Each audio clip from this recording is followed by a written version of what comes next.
Keir Starmer is not true Labour. He's more right-wing than Conservative Party.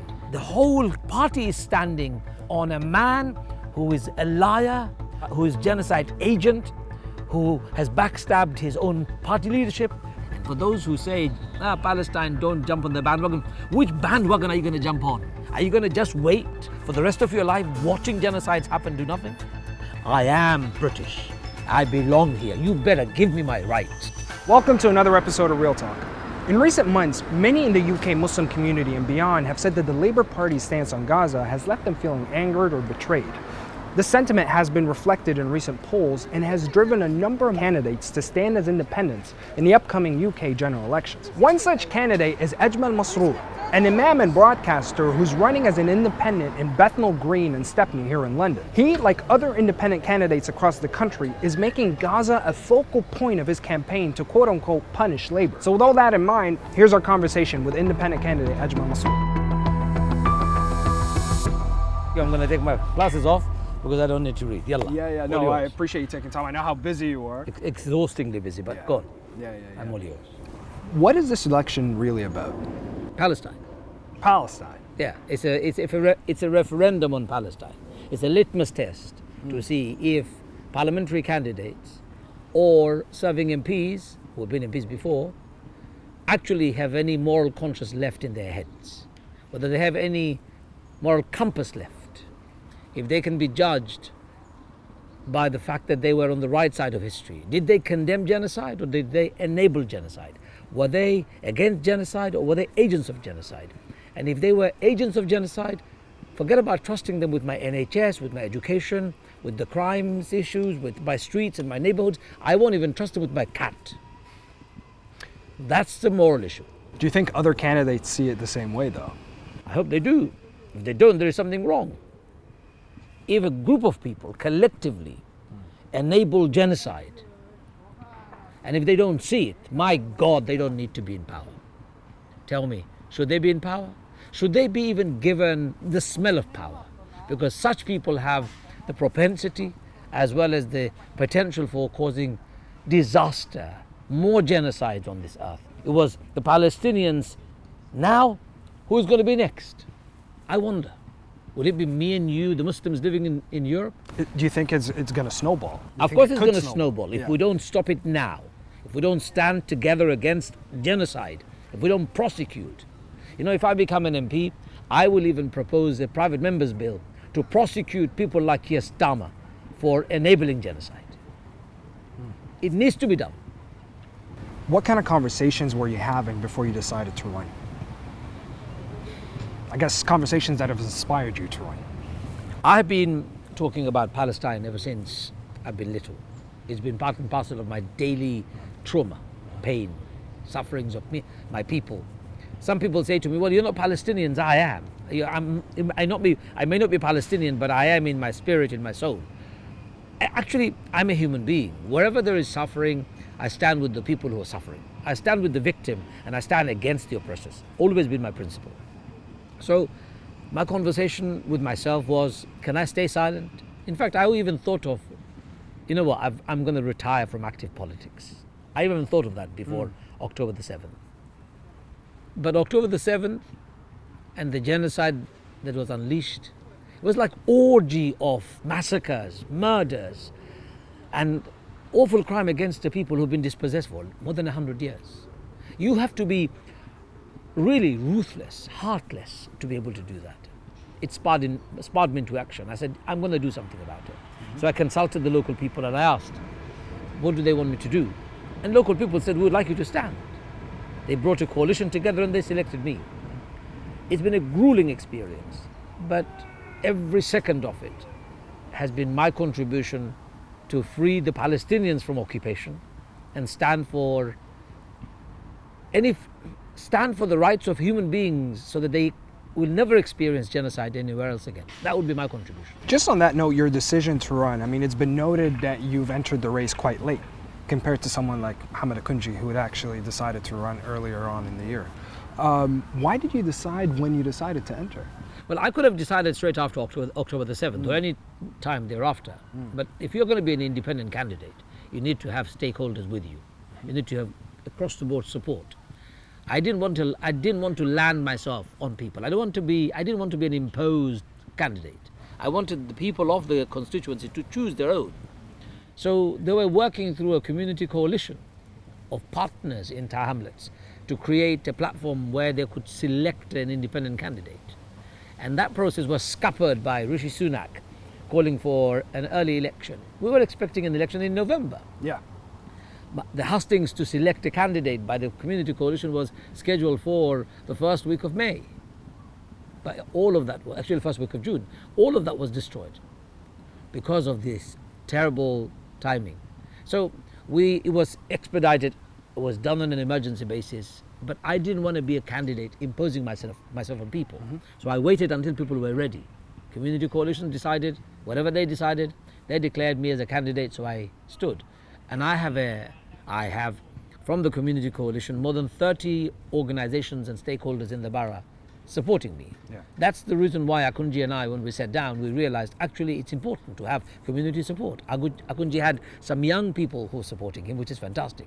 I had the organizational support, and organizational support was far larger than younger people. And why was it important for you when he stepped down? Why was it important that he stood down? Yeah, the way you saw it for him standing down, why was it important for him to take that decision? Well, he took that decision after looking at the numbers. We took it together. I said, can you win? And he asked me, can you win? I said, yes, I think there's more likely that I will win looking at the numbers. I have all the mosques network that I have access to. I'm not saying they're supporting me blindly, it never is. Mosques don't play a political part, but the congregation and people around. I speak to them every day. I have access to community organizations that I've spoken to. And the fact that community coalition selected me, that in itself was a much bigger starting point than Akunji. If there was an election in November, there would have been a different discussion. Akunji's calculation was that he would get a lot of young people to vote, but most of those young people were not even registered to vote. Within the time frame, it was impossible to get them to register. In November, yes, but not in July.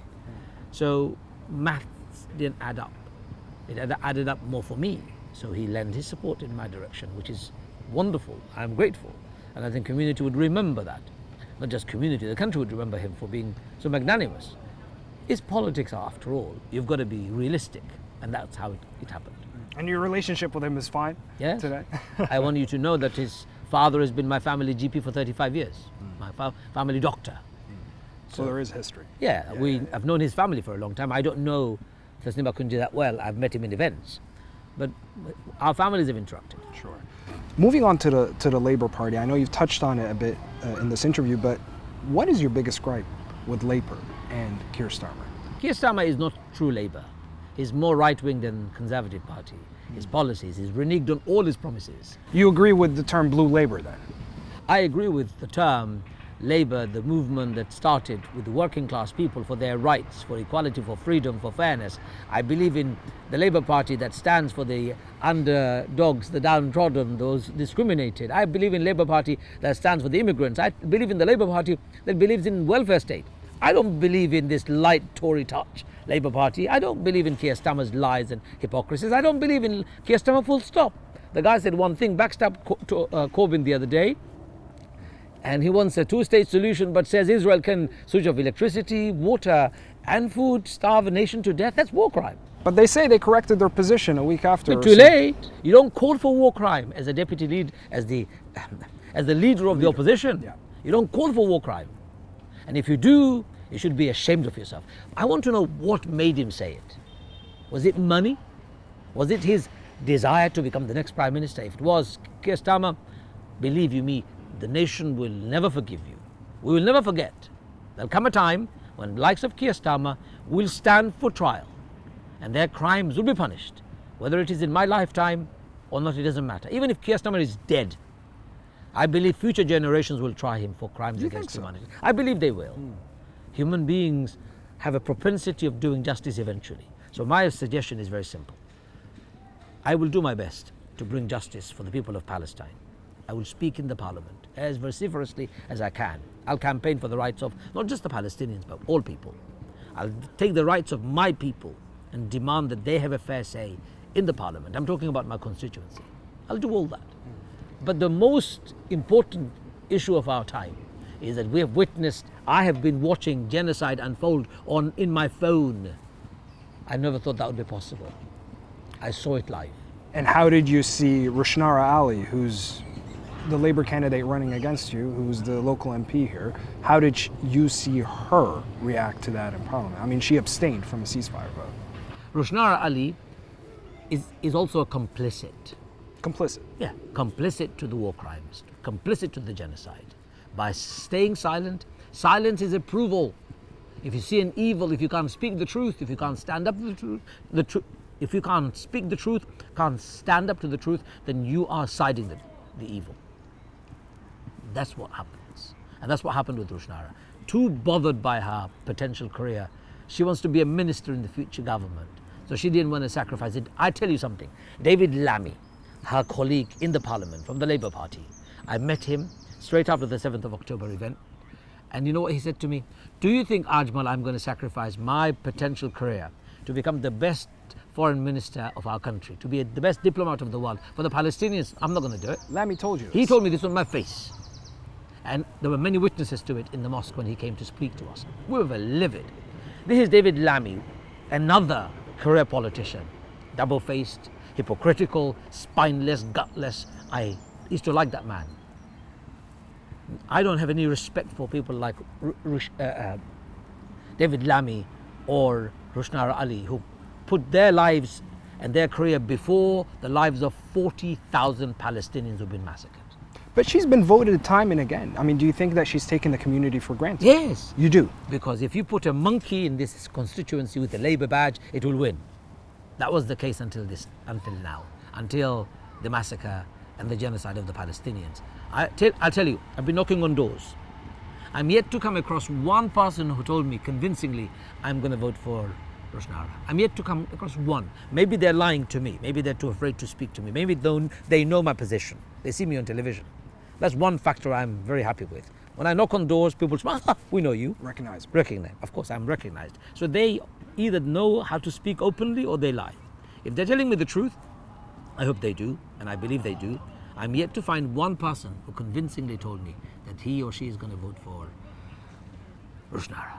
But for an independent candidate, I mean, Rushnara, she has the backing, she has the resources, she has the influence of the Labour Party. I mean, how do you make sure that you are actually able to compete and to make sure that your campaign is just not based on rhetoric?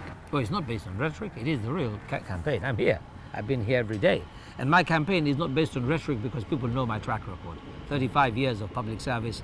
I've been representing Muslim and Islamic causes in the media every day.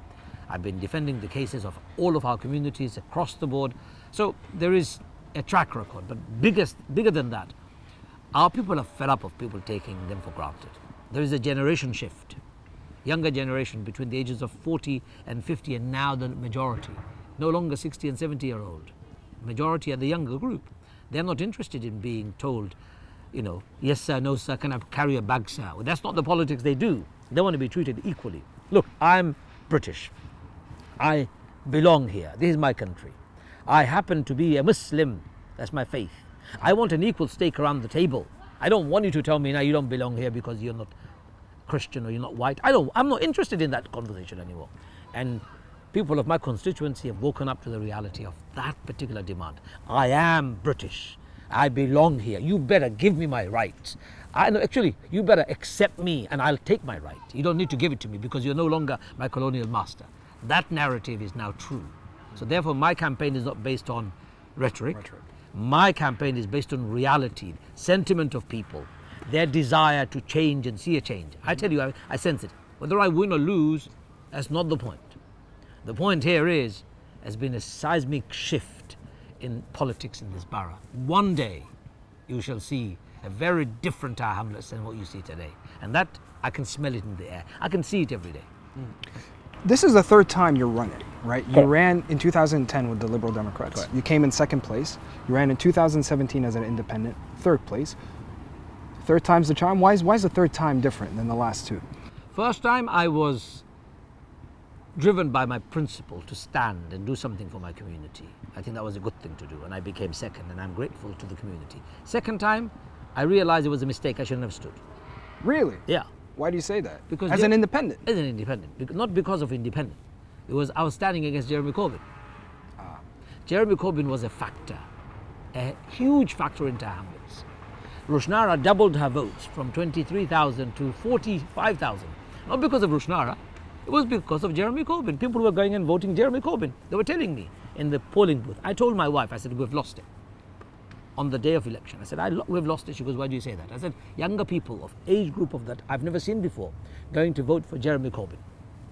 So there was a Jeremy Corbyn mania that took over Tower Hamlets, and I think it was a good thing. Remember why? Because of the social justice concept, equality and fairness that Jeremy Corbyn was promoting, and he stood for himself, so people believed him. So I shouldn't have stood against Jeremy Corbyn. For those who criticize you, Ajmal, and they say independent candidates like Ajmal Masroor and others, they're using Gaza to basically get their way and have become voted into parliament. To do what? To gain what? I earn more money now than if I become an MP. I'm more famous now. Do I need fame? I don't need fame. Do I need money? No. But it does come with some sort of prestige, doesn't it? God has given me so much honor today. Do you think I'm going to increase my honor? Honor belongs to God, and that's my belief. I did not stand for this position because of money, fame, or honor. No, never. The honor I get from this community is immense. Respect and love. It's absolutely amazing. I'm standing on a principle. It's not about taking advantage of Gaza. It's about standing for the truth. It's about saying this is the moral issue of our time. What's the moral issue? Genocide has been perpetrated right in front of us. A genocide that could have been averted and stopped by our parliament, and our parliament failed. Our parliamentarians could have voted differently, but they didn't. We don't have enough voices to challenge that. If we don't say that now, when will we? And for those who say, Palestine, don't jump on the bandwagon, which bandwagon are you going to jump on? Are you going to just wait for the rest of your life watching genocides happen, do nothing? Have you not seen enough evil around? I grew up seeing it. Palestine, Afghanistan, Bosnia, Chechnya, Sudan, Somalia, Yemen, Syria. You want me to name more? I've seen them all. Our politicians have not done enough to stop it. Last question before we break, because I know you still have a lot of campaigning to do. Again, one of the challenges and one of the criticisms that's being brought up against the independent candidates is that they're single issue candidates, that they're only campaigning on a single issue. They're not really, people are saying that they're not campaigning on issues that are relevant on the local and national interests. So what do you say to that? Misunderstanding. Misunderstanding. I'll tell you why. Local issues are determined by local council. An MP has very little role in there. He can speak and represent, yes. But what role does an MP play in managing local council? In this particular constituency, we've got an executive mayor who has more power than an MP locally. He can decide on his budget, he can decide on his program. He has the mandate of the people. He was elected. Sure. So I don't need to really worry about local issues. But the NHS, I'm housing, all of that? Of course. NHS and housing, whoever forms a government will decide on those. And every MP will have a right to discuss and debate in the chambers according to their conscience. And I will do the same. Why would I do any different? You think I'm going to run away when the discussions on NHS doesn't come up? You think I'm going to keep my mouth shut when education is being discussed? Only the other day when Michaela School imposed a ban on prayer, who did you see on the mainstream TV screen screaming and shouting and begging people to understand that this is absolutely ridiculous? It was me. I wasn't an MP. So issues will be discussed and debated, and I'll take part fully. I believe in free NHS, I believe in education for our kids, I believe in youth services, I believe in ending the cuts, I believe in stopping unethical foreign policies pursued by our government, I believe in ending wars and invasion, I believe that our government should not be supporting dictators and despots. I'll be campaigning for all of them in the parliament, of course I will be. But an individual candidate like myself, who is standing independently, we don't stand on a manifesto, we stand on a cause. That's why we're independent. If we had a manifesto, I'd be part of a party. So my manifesto is my cause. The cause is freedom, fairness and justice for all people in all spheres of our government. And I'll champion that. And what's wrong with that? Do I need to say, okay, I'll cut your taxes? Politicians have said that before. They say they will cut taxes, but put it up next day. I don't want to make promises. The only promise I'm making is I will stand for freedom, fairness, and justice for all people in all parts of the world consistently in my country and outside, in all spheres of life. And you believe that's enough to run a political campaign on? Of course it is. Because people need to galvanize. It's people's power here. You know, Tahir Hamlet have always played the rebel in the country. And we have done it before. We've kicked out Una King when she said she's going to support illegal war in Iraq. And people told her you can get lost. And they did. They can do it again. The issue here is we need to give Labour Party a bloody nose in this election. Do you know why? They deserve it. They've taken you and I for granted. You want to punish Labour? The electorate want to punish them. And they need to be punished openly so that they know what they've done is wrong. Rushnara first, she's the constituency MP.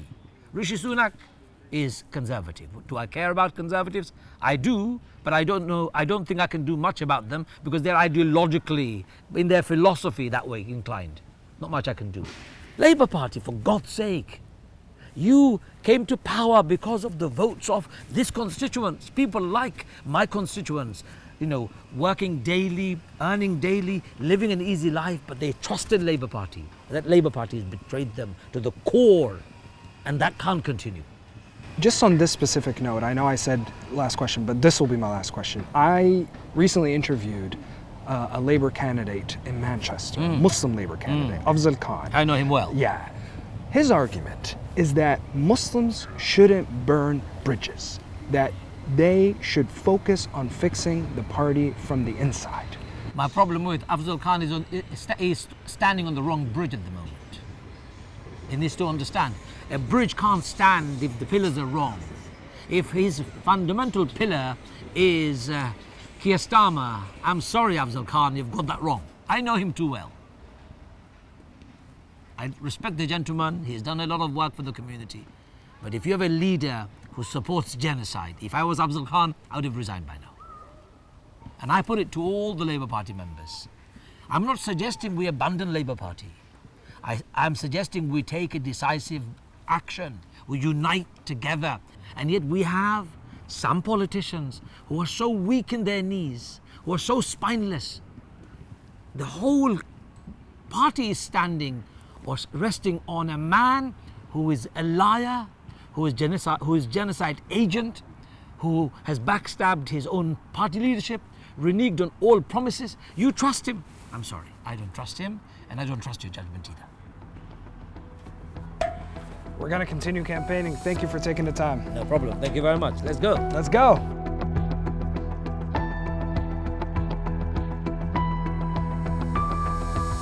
One question I'd like to ask you, Ajmal, is about representation. I mean, Rushnara, in 2010, she was the first Bangladeshi elected to parliament. I mean, when do you think the idea of representation loses its appeal? Representation in the sense of ethnic representation or mainstream representation. If we keep on going on about I'm Bangladeshi and therefore I need to be given a bit of privilege, just the fact that I'm Bangladeshi forever, I never become part of the mainstream. I always say I am English as much as any white English person is. If my color is going to determine my ethnicity, I have a problem with that. So right now, I'm not even talking about I'm Bangladeshi. I've never used that as a slogan. Yeah, we haven't brought it up. I'm not interested in that conversation. I'm saying I am interested in standing for the community here who happen to be Bangladeshi, and they're discriminated by the political establishment. And they're discriminated by the political establishment in a very subtle manner. You still see the colonial mentality in some of the established politicians. They see a brown man or a black man or a Bangladeshi man, they think we are only good for carrying their bags and saying yes sir, no sir, how high do you want me to jump sir? They can't tolerate, or they can't even, they get an allergic reaction to people like me when we speak our mind. Allergic reaction? Yeah. Allergic reaction in the sense that, when did we give you permission to speak like that? And I tell him, you don't need to give me permission when to speak and how to speak. I speak my mind because God has given me a mind. So you don't see that as a milestone in the way that other politicians would use it? No, I don't. I don't see it at all. I see this as an opportunity to grow, opportunity for our communities to thrive together, work together, and succeed together. And if we can't succeed together, I'm sorry, no matter how many times you talk about your color, it's not going to make any difference. You know, my children, not interested in color politics. They always say to me, Daddy, what color are we? What ethnicity are we? Our ethnicity is important, I respect that. But I don't respect the politics of, or racializing our politics. I don't like that. I don't need to really put my gender, my color on my face. I just want to be equal like the rest of us. I'm a human being, that's enough.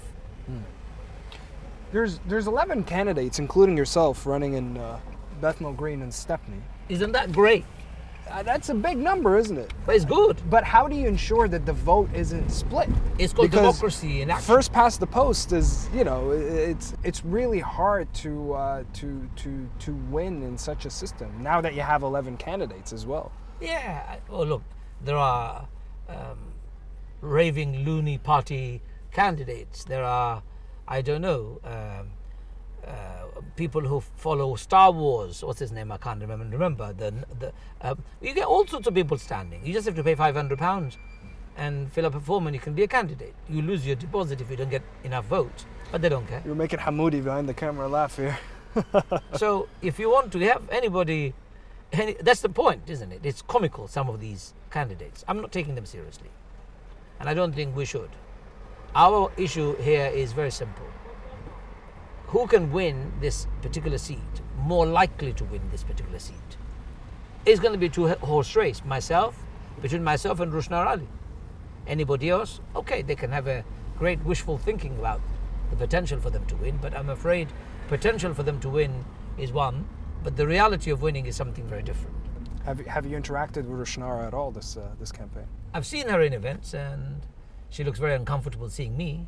She refuses to debate with me. I don't know why. She's too scared, maybe. And she has. I've said hello to her a couple of times. I haven't heard a hello back, but maybe she's upset.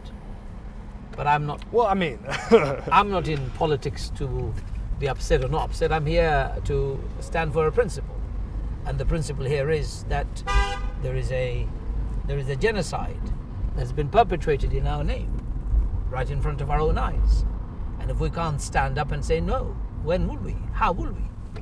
So that's it. That's all I'm bothered by at the moment. I'm not bothered by who's upset with me and who's not upset with me. As we're driving around, I mean, what can you tell me about Bethnal Green and Stepney, your relationship with this riding? This is where I lived. This is where I grew up. This is my home. This is where I went to school. This is where I went to my early days mosque. My teachers. I am who I am because of this particular constituency. I wouldn't be myself if it wasn't for the opportunities people here gave me. So I'm grateful, and I'm very delighted that I've had this opportunity. So that's my relationship with the people here. They're my heroes, actually. Your heroes? Yeah, the elders, especially when they came here, when they had nothing and they made a life out of nothing.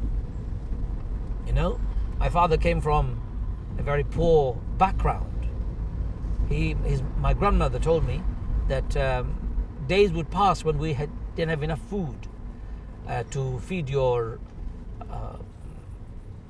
sons, of course, and my uncle and my father. She would forage on the side of the river and pick up any green vegetation she could see, and she'd bring them home and she'd boil them so that she could give them some food. That's how poor they were. And my father left all of that poverty, left all of his family, and came to the UK and worked his socks off just to make ends meet. And you know, I'm very grateful that he did that. And if he didn't, I won't be here today.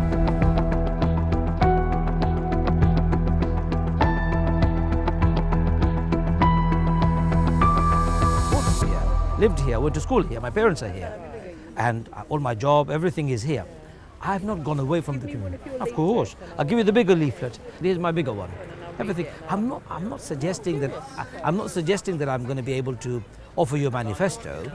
I'm going to fight for your NHS rights. I'm going to speak like any other parliamentarians would do. I will do that, right? But the single cause that's got me out of my comfort zone is the genocide. I never thought I would see it on my phone. Well, just tell me about that interaction. Of course. She was telling you that so she was going to vote for Rushnara, And I said to her, she can. She's welcome to vote for who she wants. However, is she okay to vote for a party and a candidate who has enabled genocide? She goes, and then she hesitated. And then I said, look, Rushnara was given an opportunity to vote against genocide, and she didn't, even abstained. She goes, okay. And then a very different conversation took place. She said, what are you going to do for the local issues? So she already bought into the idea that we should not support genocide. One win. So I told her, what do you expect a single issue candidate to do? And that is that this candidate would fight for you in the parliament, like every other parliamentarians would do.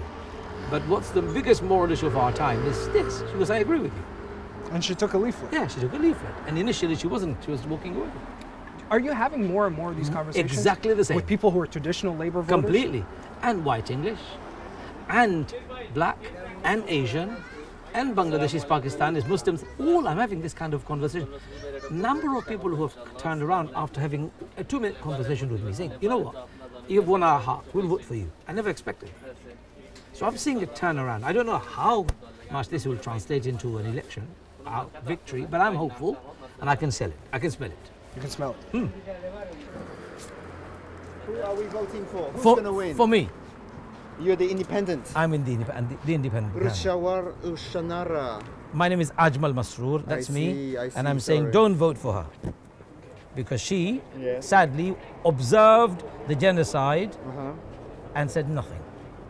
She abstained from voting. All right. And I don't know how you feel, but I won't even trust a cat with a person who watches murder of children and doesn't Yeah. do anything. I think that it's whatever happens in war zones in the world, it's a human tragedy, and really we need to all have a little bit of empathy.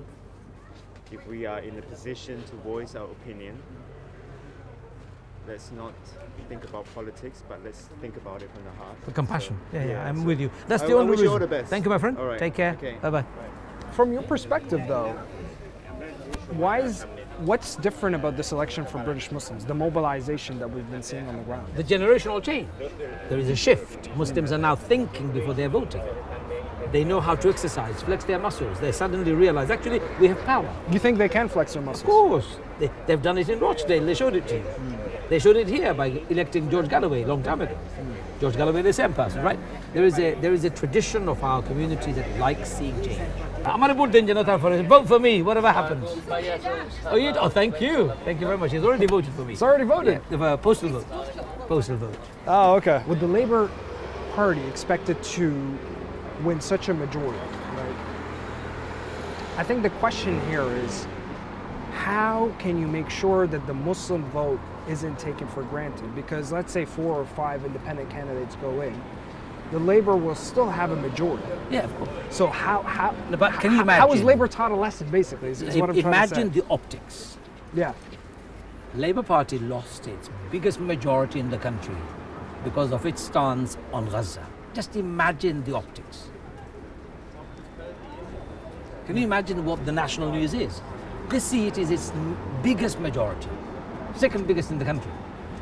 And if the people of Tahamlas turn this around, we've given them the biggest blow ever. Even if we don't win, and if we reduce their majority, Yeah. that's a massive punch on. Even if it's by 1 seat. Yeah. And that's why this seat is so important.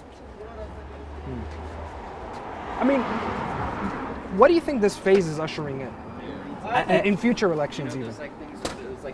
Power of the people. People can exercise their rights to actually determine their own future. People don't have to be pushed, bullied, or there has to be a recognition and respect for democracy at the most grassroots level.